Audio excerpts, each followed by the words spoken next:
Ano ba ang epekto ng soft drinks sa katawan? Nakakataba ang pag-inom ng soft drinks, mga kabandera.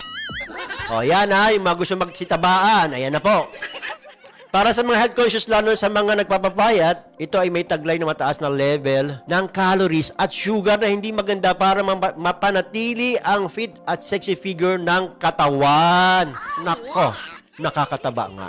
Ang 20-ounce bottle lang nito ay nagtataglay na ng 17 teaspoons ng sugar at 240 calories na kakailanganin mo ang isang oras na paglalakad para ma-burn off sa katawan. Ito.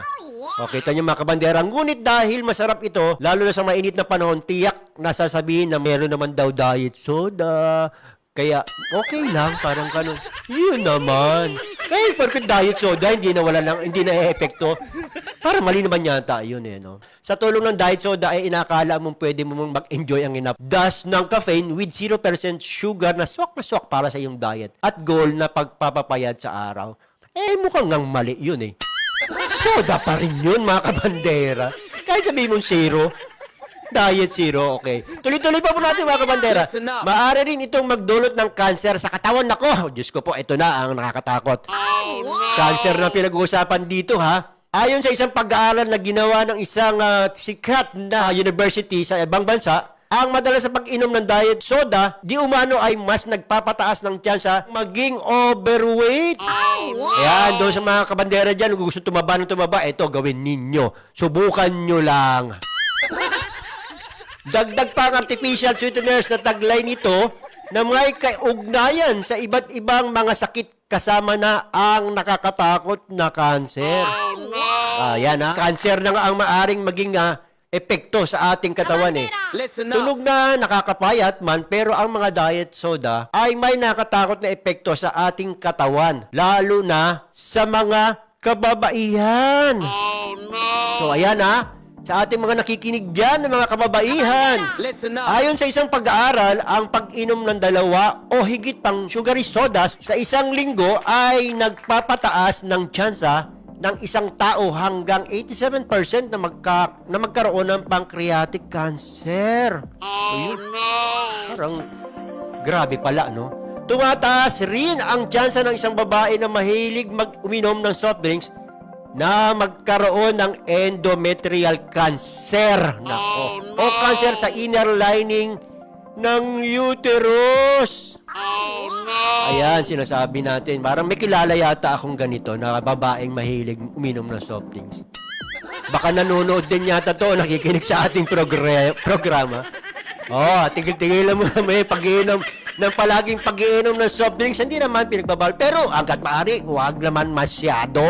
No, nakikinig ka ba? O baka nanonood nga Listen up. Ito pa yung sinasabing epekto. Pinapataas nito ang tsansa na makaranas ang isang tao ng stroke at heart attack. Ito tao, ibig sabihin babae at saka lalaki ito pinag-uusapan dito Maliban nga sa hindi magandang epekto nito sa sexy mong katawan, ay may nakakabahalang epekto rin ang pag-inom ng diet soda sa pangkahalatan mong kalusugan.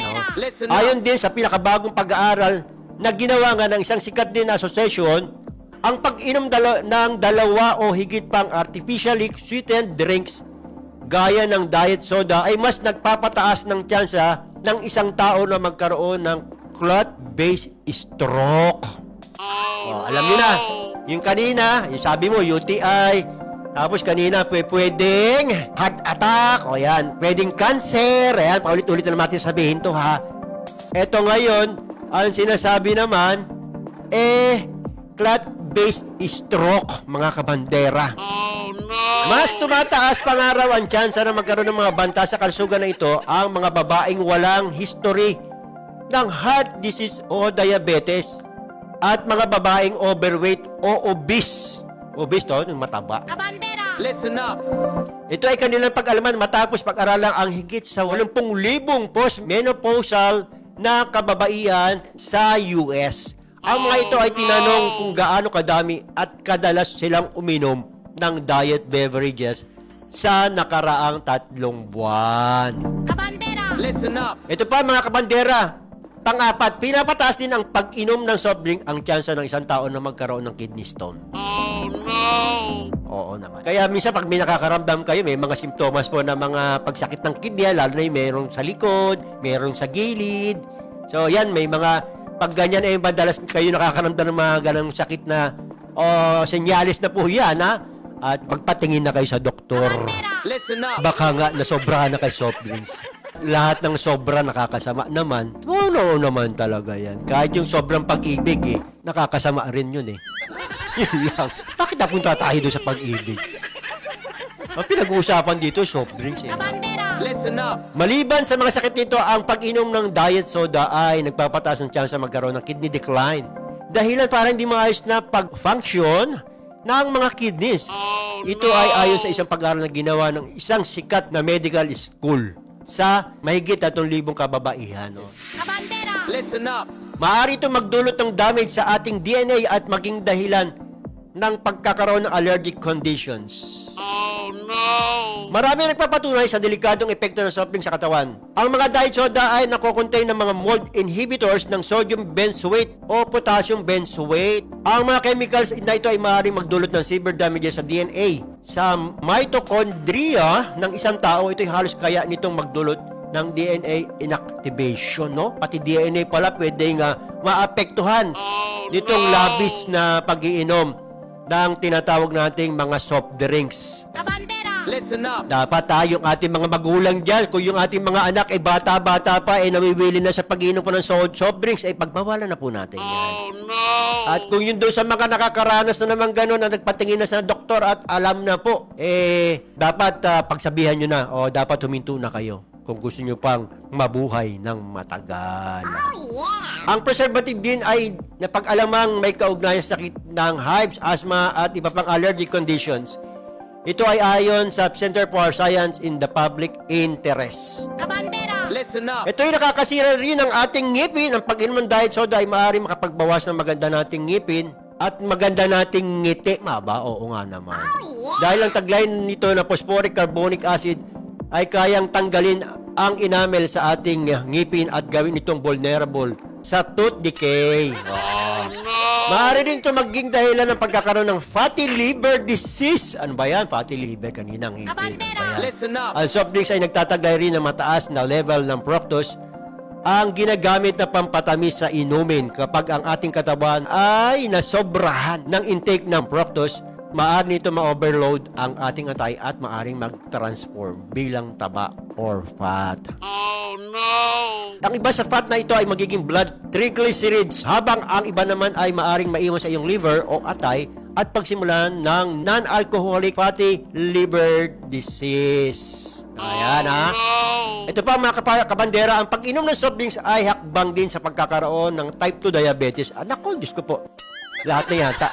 Diabetes naman, may kidney, may fatty liver, may sa ngipin, ano pa, DNA. Sabi dito, maliban sa fatty liver disease, ang sobrang fructose sa katawan ay maaari ring magdulot ng insulin resistance o kaya naman mataas na level ng insulin sa katawan. Ito ang isa sa pangunang hakbang sa pagkakaroon ng type 2 diabetes. Diabetes naman, ano? Listen up. Pinapataas din ng fructose na taglay ng soft drinks ang posibilidad ng pagkakaroon ng gout. Gout naman tayo, mga kapartner. Naku, sino ba yung mga, ano ba yan? So, alam nyo na, kung tayo nakakaramdam para mayroong mga pamamaga ba o pananakit ng mga kasukasuan, papunta ng gout yan. Listen up. Ang gout ay isang medical condition na kung saan ay nagkakaroon ng pamamaga o pananakit sa ating mga joints, particular sa ating mga paa. Ito ay nararanasan ng isang tao na may mataas na uric acid sa dugo. Ang fructose na taglay ng soft drinks ang isa sa mga dahilan ng pagkakaroon ng mataas na uric acid. Kaya naman kung laging iinom nito ay mas tumataas ang level ng uric acid sa katawan na maaring mauwi sa pagkakaroon ng gout. And lastly, Listen ang up. pag-inom ng inuming matatamis tulad ng soft drinks ay nagpapataas na rin ang tsansa ng isang tao na magkaroon ng demensya. Yun lang. Buti na lang ha. Ako paminsan-minsan lang, no? Kalimot lang paminsan-minsan pero wala pa naman sa demensya. Kaya nga sabi natin, lagi tayo nagkakain ng mani. Yung mga pritong mani, o yung mga nilagang mani, malaki din ang benepisyo kasi sa pagkain ng mani. Para hindi tayo magkaroon ng demensya o kalimot. Ito nga sinasabi, ang pag-inom ng soft drinks ay pwede rin maging epekto na magkaroon tayo ng demensya. Listen up. Ang mga inuming matatamis ay nakapagpataas ng blood sugar sa ating katawan. Kung ang blood sugar ay napakataas, ito ay maaring makakapekto sa ating brain function. Oh, no! Ayon sa isang pag-aaral ay nakakaapekto ang mga sugar drinks sa pagpapahina ng memorya at decision-making capabilities ng isang tao. Oh, no! Sa katagalan, ang mga ito, kung mapapabayaan, ay maaring mauwi sa demensya o Alzheimer's disease. Oh, no! Ayan, mga kabandera, sana naman meron kayong napulot na namang aral, no? Tungkol dito sa ating mga tips, yung sobrang pag-inom din ng soft drinks. Yan, share nyo po yan. At kung meron tayong mga kilalang kaibigan, kamag-anak, kapatid, o ka-classmate, ano pa, na nakikita nyo, pupunan nyo na walang tigil sa pag-inom ng maya-maya soft drinks, iwasan na hanggat maaari. Kaya sabi natin, alternatibo dyan yung pag-iinom ng tubig.